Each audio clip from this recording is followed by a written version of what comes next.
7장 8절부터 10절입니다. 전도서 7장 8절부터 10절, 구약성경 955페이지입니다.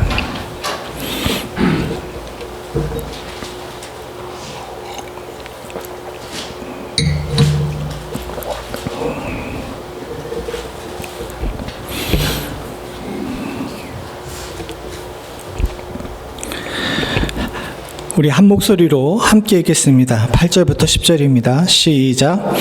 일의 끝이 시작보다 낫고 참는 마음이 교만한 마음보다 나으니 급한 마음으로 노를 바라지 말라. 노는 우매한 자들의 품에 머무름이니라. 옛날이 오늘보다 나은 것이 어쯤이냐 하지 말라. 이렇게 묻는 것은 지혜가 아니니라. 아멘.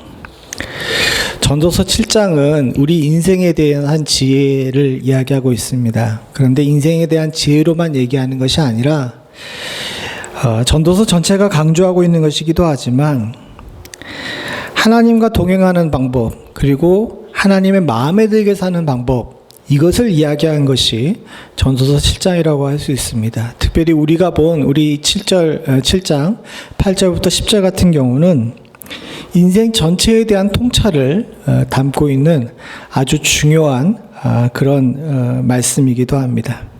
근데 이 말씀 속에서 오늘 우리 시대를 바라볼 수 있는 그런 교훈을 얻을 수가 있어요. 잠언과 전도서에서 항상 얘기하지만 두 동물에게서 배우라고 이야기하죠. 뭐라고 얘기합니까? 뭐에 가서 배우라 그래요?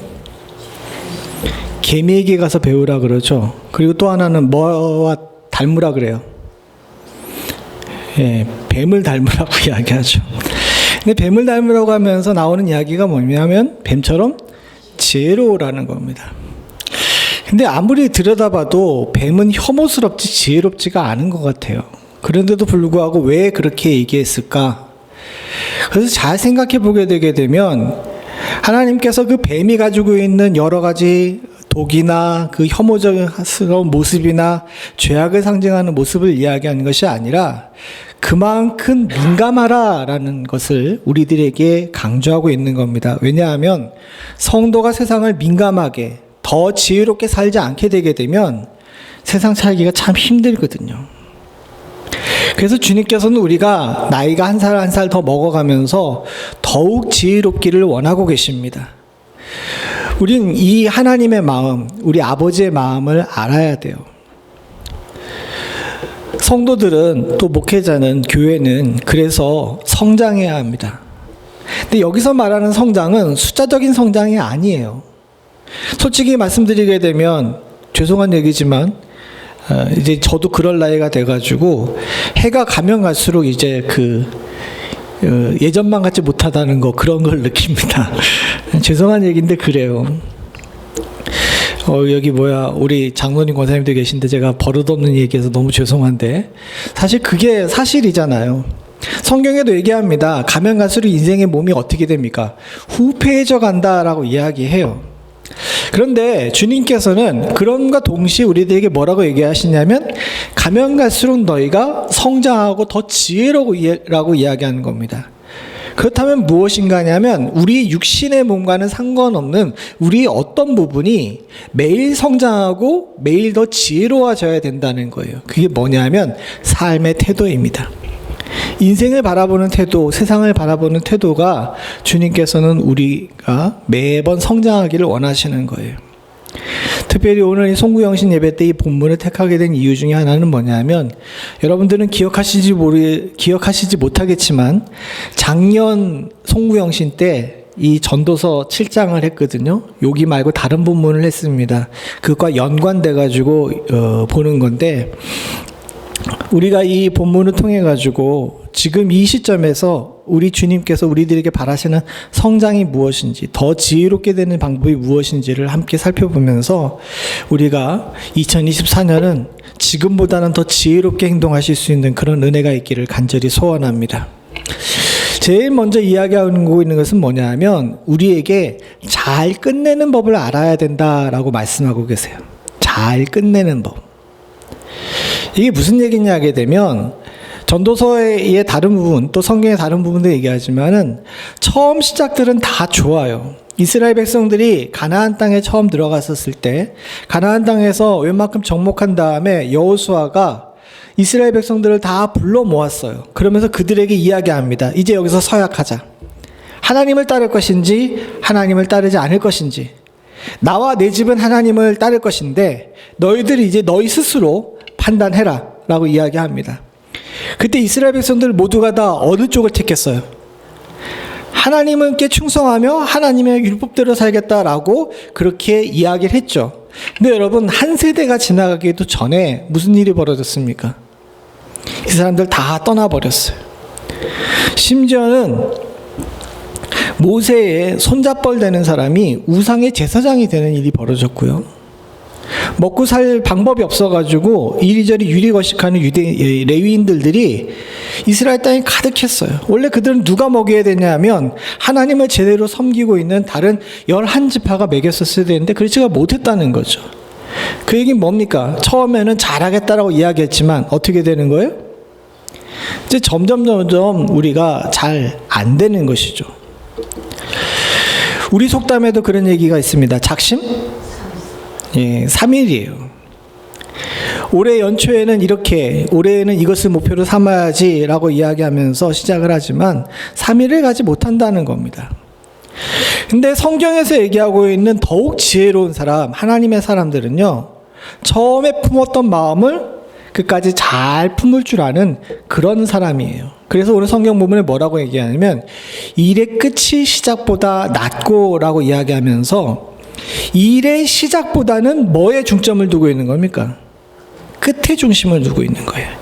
이게 성경적 세계관이고 성도들의 세계관이어야 합니다. 사랑하는 성도님들, 연초에 신년 새벽 예배를 잘 드리는 것도 중요하지만 연말에 우리가 하나님 앞에 내가 어디 서 있는지를 갖다가 온전히 고할 수 있는 지금 이 예배도 굉장히 중요해요. 어떻게 보게 되면 그게 더 중요합니다. 그래서 이 부분에 대해서 바울이 이렇게 고백을 하죠. 같이 있습니다. 16절 17절 같이 봅니다. 시작. 내가 처음 변명할 때에 나와 함께한 자가 하나도 없고 다 나를 버렸으나 그들에게 허물을 돌리지 않기를 원하노라. 여기까지만 읽어보죠. 이게 뭐냐 하면 데살로니가 교회에 바울이 편지를 보낸 거예요. 근데 데살로니가 교회에 바울이 처음 갔는데 그때는 여기 변명한다라고 이야기했는데 바울이 사역할 때 그 옆에 누가 있었어요? 함께한 사람이 아무도 없었다 그러잖아요. 그의 시작이 너무너무 미약했던 겁니다. 그러나 그는 그것으로 실망하지 않았어요. 나를 버렸으나 그들에게 허물을 돌리지 않았다는 것은 그런 일로 실망하지 않았다는 겁니다. 진짜 바울에게 중요한 것은 뭐였습니까? 17절 같이 봅니다. 시작. 주께서 내 곁에 서서 나에게 힘을 주심은 나로 말미암아 선포된 말씀이 온전히 전파되어 모든 이방인이 듣게 하려 하심이니 내가 사자의 입에서 건짐을 받았느니라. 바울이 처음 시작을 모두에게 버림받음으로 시작했지만 그게 담대할 수 있었던 것은 그의 결론이 누구와 함께 날 수 있다는 것을 알고 있었기 때문입니까? 여기 나온 대로 주님이 자기와 함께 하실 것을 알고 주님이 함께 하시면 내 결론이, 내 끝이 좋을 것이라는 것을 확신했기에 그 사람이 담대히 데살로니가에서 말씀을 증거할 수 있었던 거예요. 오늘 우리의 삶도 마찬가지입니다. 사랑하는 성도님들, 다시 본문으로 돌아보게 되면 일의 끝이 시작보다 낫다 그러는데 여러분들이 연초의 여러분들의 모습과 지금의 여러분들의 모습을 볼 때 여러분들의 삶에서 수입이 어떻게 됐던 건강이 어떻게 됐든 상관없이 영적인 면에서 볼 때에는 훨씬 더 성장하셨는 줄로 믿습니다. 이것이 성도의 목표예요. 아까 말씀드린 것처럼 날이 가면 갈수록 육신은 후패해져 갑니다. 그러나 사랑하는 성도님들, 날이 가면 갈수록 우리는 주님과 더 가까워질 수 있는 줄로 믿습니다. 그것이 우리를 더 지혜롭게 하고 우리를 더 힘있게 하는 줄로 믿습니다. 마치 바울이 아무도 함께 해주지 않는 그때에 내가 주님과 함께 하실 거라는 사실에 대한 소망을 품고 그것을 확신을 품고서 끝까지 갈 수 있었던 것처럼 저와 여러분들도 여기까지 주님이 함께 하심을 인해서 끝을 잘 맺을 수 있는 은혜가 있기를 간절히 소원합니다. 여기에 또한 강조하고 있는 것이 있어요. 시작보다 일의 끝이 시작보다 낫다라고 이야기하면서 뒷부분에 나와 있는 말씀이 있죠. 같이 봅니다. 시작. 참는 마음이 교만함보다 나으니. 이게 다 분리되는 것 같지만 또 합치되어 있는 거예요. 무슨 얘기냐 하게 되면 시작보다 끝이 더 중요하다 그랬는데 이 끝이 잘 되려고 그러게 되면 우리가 품어야 될 마음이 있어요. 그게 뭐냐 하면 참는 마음이라는 겁니다.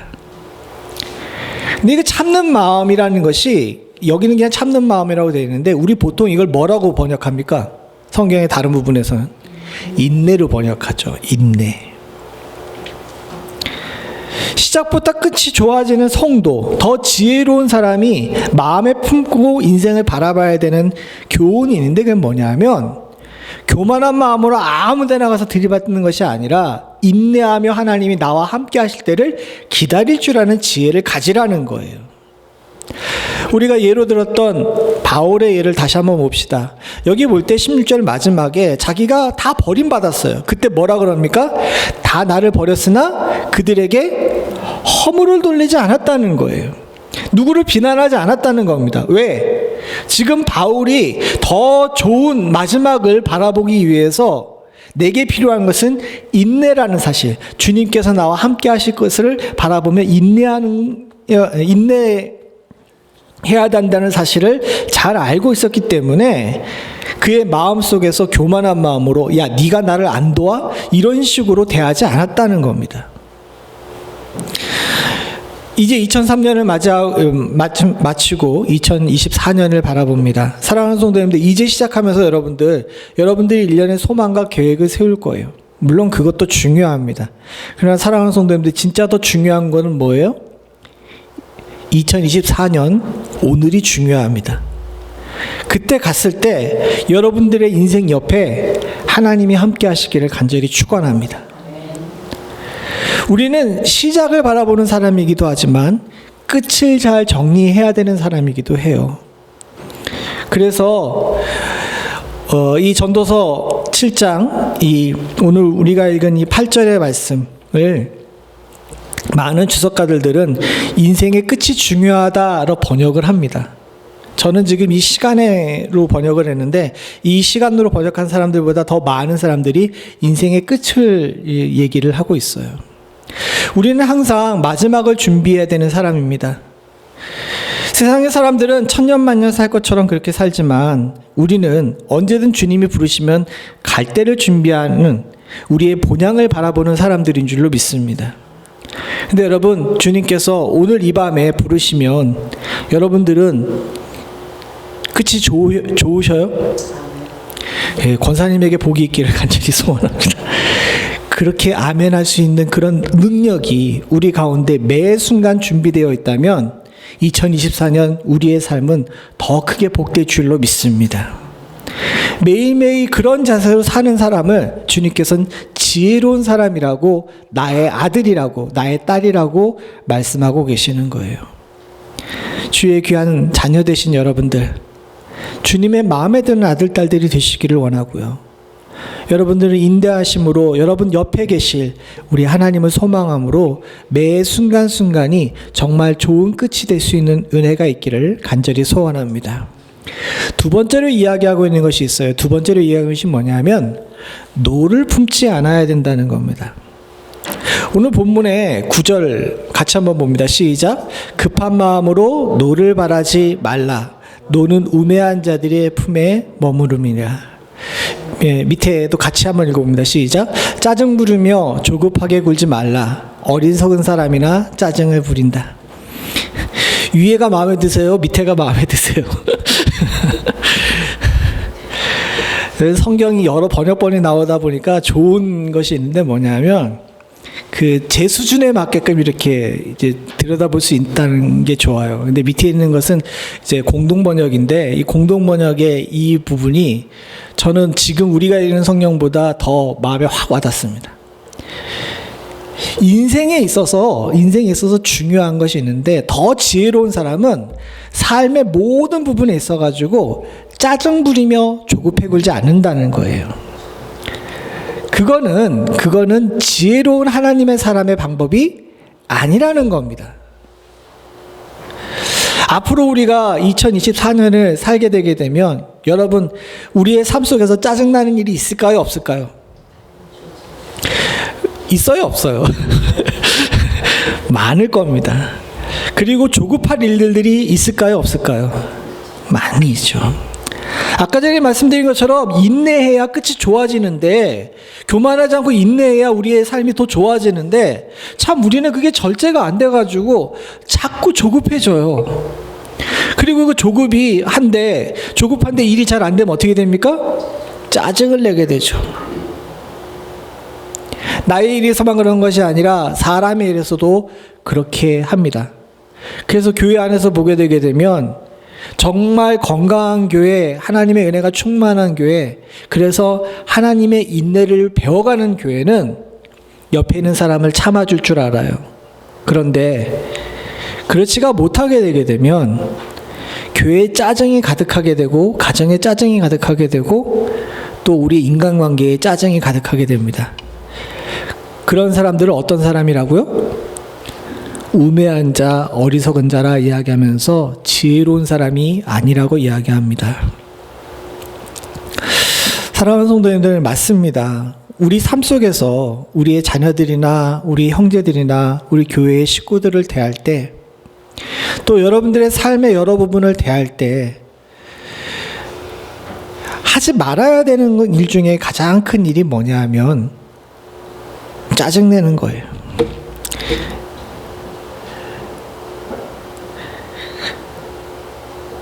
이게 저를 향해서 하는 이야기입니다. 제가 건강한 때, 영적으로 충만할 때는 잘 짜증을 안 내는데, 제가 영적으로 좀 이제 휘청거리면 어떻게 됩니까? 짜증을 내겠죠. 그 짜증은 다 누가 받아요? 네, 여러분들이 몰래 생각하시고 있는 그분이 받습니다. 그러고 나서는 매번 후회해요. 아, 또 어리석었구나. 또 하나님 말씀 모르는 사람처럼 살았구나 라고 이렇게 후회합니다. 인생에 있어서 영적인 경쟁력을 지니기 위해서는 이 후회하는 횟수를 조금이라도 더 줄이는 것이 중요한 것 같아요. 사실 오늘 아침에도 말씀드렸지만은 화내는 거, 짜증내는 거 그거 안 할 수가 없어요. 그러나 사랑하는 성도님들, 그걸 얼마나 줄이고 그걸 얼마나 절제할 줄 알고 그것을 얼마나 더 우리의 짜증이나 조급함을 인내와 기쁨으로 바꾸느냐가 어리석은 사람이냐 지혜로운 사람이냐를 가르는 아주 중요한 방법인 줄로 믿습니다. 사랑하는 성도님들, 올 한 해는요, 아니 이제 올 한해는 아니지, 아직 15분 남았으니까 내년 한 해는 매 순간순간 짜증이나 조급이 아닌 기쁨과 즐거움으로 성령의 9가지 열매 중에 하나는 희락으로 사실 수 있는 은혜가 있기를 간절히 소원합니다. 이것이 하나님 앞에서 더 성숙한 성도가 이르는 자리이고, 이것이 하나님께서 우리들에게 기대하시는, 또 이 멤피스 연합장로교회 귀한 성도님들에게 바라고 계시는 하나님의 열매인 줄로 믿습니다. 그런 면에서 볼 때 여러분 옆에 앞뒤로 한번 얼굴을 보시죠. 자, 좀 가장 행복한 얼굴을 보여주세요. 짜증난 얼굴 말고. 제가 이 이야기를 왜 드리는지 아십니까? 사랑하는 성도님들, 한국 사람들이요, 경쟁을 굉장히 좋아해요. 그죠? 순위를 굉장히 좋아해요. 한국이 게임을 잘하는 이유가 뭐냐고 이렇게 분석을 해보게 되면요, 태생적으로 한국 사람들 자체가 줄 세우기를 좋아해서 그렇답니다. 누가 1등이냐 2등이냐가 굉장히 중요하기 때문에 게임에서 랭킹이나 이런 것들을 얻기 위해서 그 랭킹에 1등을 하려고 밤을 새워가지고 합니다. 심지어는 게임 하나가 출시가 되게 되면 그것을 결론을 본다는 거, 여러분 그거 아세요? 19시간을 게임을 하는데 이 사람이 화장실 가는 시간도 아까워가지고 방에다가 신문지 깔아놓고 게임을 한대요. 그 얘기 뭔지 아십니까? 큰 거 마려우면 어디다 싼다는 거예요. 바로 문 열고 나가면 있는 화장실에 가는 시간이 아까워가지고 그 컴퓨터 앞에서 신문지 깔아놓고 거기다 싼다는 거예요. 그리고 나서 그 게임을 제일 먼저 깨트린 것을 갖다가 자랑으로 여깁니다. 그런 정도로 우리 삶 자체가 경쟁이나 이런 남들 위에 서는 것들을 굉장히 중시 여기는 사회에 살고 있다 보니까 모든 일이 있어가지고 빨리빨리 안 되고 내 뜻대로 안 되게 되면 짜증내고 조급하게 굴게 되는 거예요.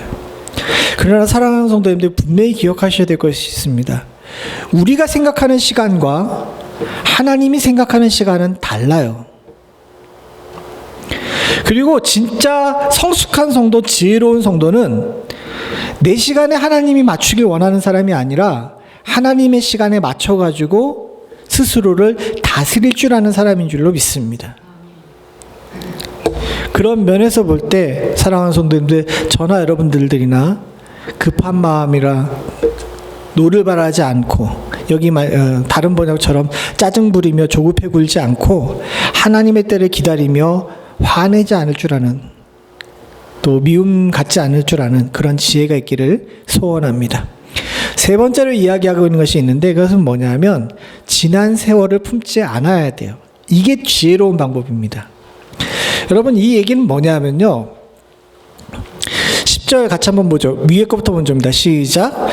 오늘보다 나은 것이 어찌미냐 하지 말라. 이렇게 묻는 것은 지혜가 아니니라.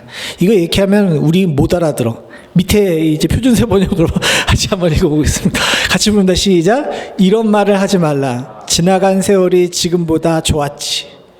지혜로운 사람은 이런 질문을 하지 않는다. 이것도 사실은 번역이 마음에 들지 않아요. 우리로 번역하면 뭡니까? 옛날에 좋았어. 옛날이 좋았어요. 요즘에 한국의 젊은 사람들이 그 연세 드신 분들, 또 저만 해도 뭐라고 하냐면 꼰대라 그래요. 꼰대. 이제 꼰대와 꼰대가 아닌 것을 구분하는 것이 있는데, 꼰대는 주로 쓰는 말이 뭐예요? 아니, 라떼는 이거예요. 라떼는 하는 것을 젊은 사람들이, 요즘 소위 말하는 MZ 세대들이 이제 듣기 싫어해가지고 그거에서 입에 담으면은 자기보다 조금 젊은 사람이 그렇게 하면은 젊은 꼰대라 그러고, 나이 많으신 분들이 그러면은 이 늙은 꼰대라고 그렇게 얘기를 한답니다. 버릇없는 놈들이죠. 이게 백발에게 가서 배우라 그러는데 그 굉장히 안 좋은 일이에요. 그러나 사랑하는 성도님들, 여기도 분명히 이야기하지만 지혜로운 사람은 뒤돌아보지 않는다는 거예요. 이게 옛날이 좋았어 라고 이야기하게 되면 이런 사람들은 소망이 없다는 겁니다. 성경에서 얘기하고 있는 지혜로운 사람은 과거를 보는 사람이 아니라 표대를 바라보는 사람이에요. 그 표대는 뭡니까? 미래의 일인 거고 소망의 일인 겁니다. 그래서 세 가지 중요한 것이 뭐라 그래요? 믿음, 소망, 사랑이라 그러죠.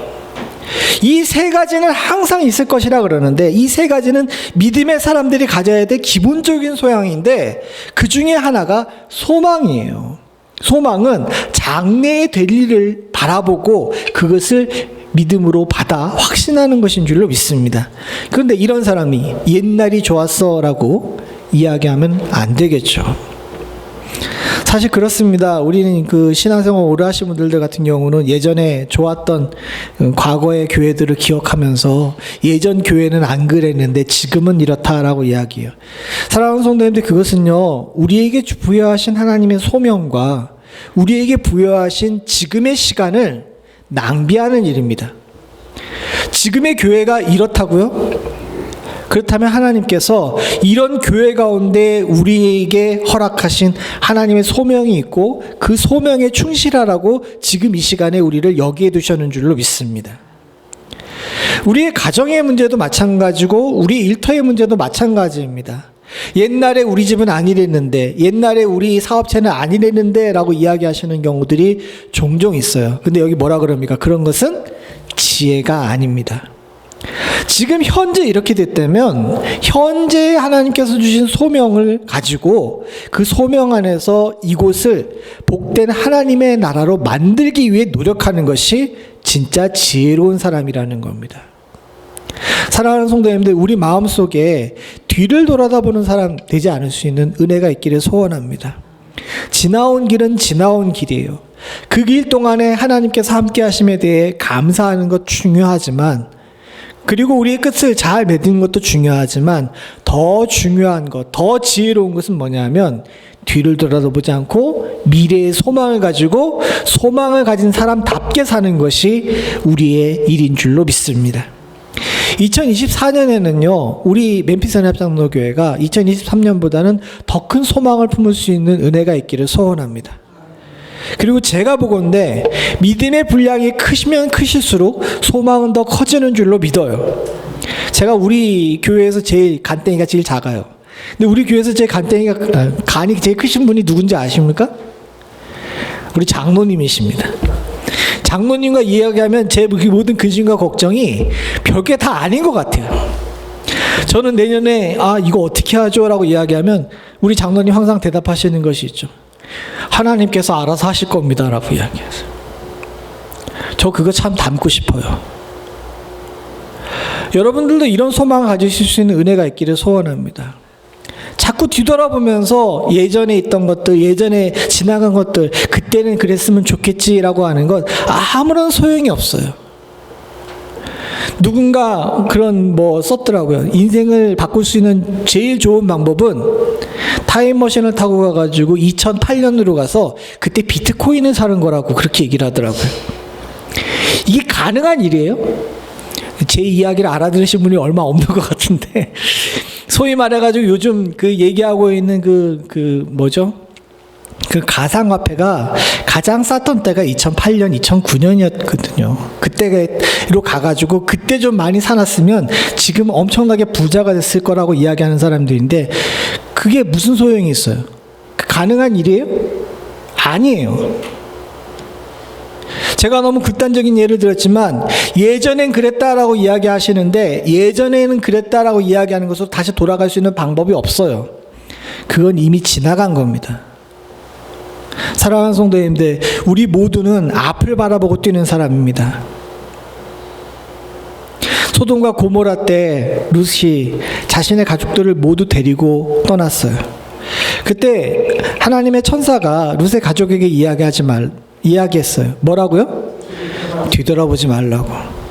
근데 다 아시는 것처럼 누가 뒤돌아봅니까? 룻의 아내가 뒤를 돌아다봐요. 롯의 아내가 왜 뒤를 돌아다 봤는지에 대해서 성경에도 여러 해석이 있습니다.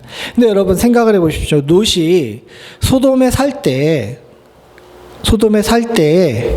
그 삶이 항상 행복했을까요? 아니에요.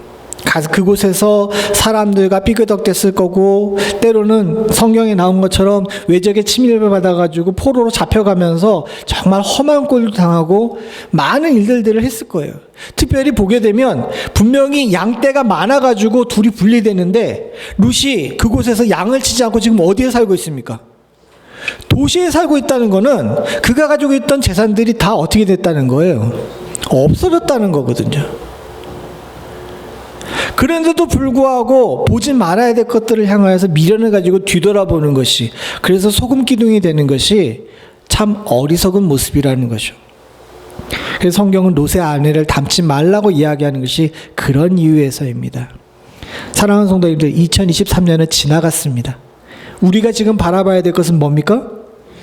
24년입니다.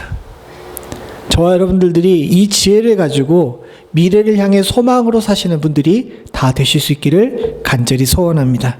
같이 기도하시겠습니다. 하나님 아버지, 주의 사랑하는 성도들이 더욱 지혜롭기를 소원합니다. 그래서 하나님, 저희들이 앞으로 나아가며 소망을 갖는 사람 될 수 있도록 주님 도와주시옵고, 하나님, 우리의 끝을 잘 정리하며 우리의 끝이 어떤 상황이 됐든지 온전히 하나님께 드리는 예물 되기 위해 항상 준비되는 사람 될 수 있도록 주님 도와주시옵고, 하나님 짜증내거나 조급한 마음으로 인생 살지 않을 수 있는 축복을 허락하여 주시옵소서. 더 지혜로워져서 하나님 마음에 더 가까이 가는 귀하고 복된 우리 되기를 간절히 소원합니다. 주의 사랑하는 성도들을 주님께서 붙들어 주시사 이들의 2023년을 받으셨던 것처럼 2024년에도 함께 하심으로 더 지혜롭고 더 복되고 더 아름답고 더 강건할 수 있도록 주여 붙잡아 주시옵소서. 주의 사랑하는 성도들에게 은혜의 은혜를 더하실 줄로 믿사옵고 모든 말씀 예수님의 이름으로 간절히 기도드리옵나이다. 아멘.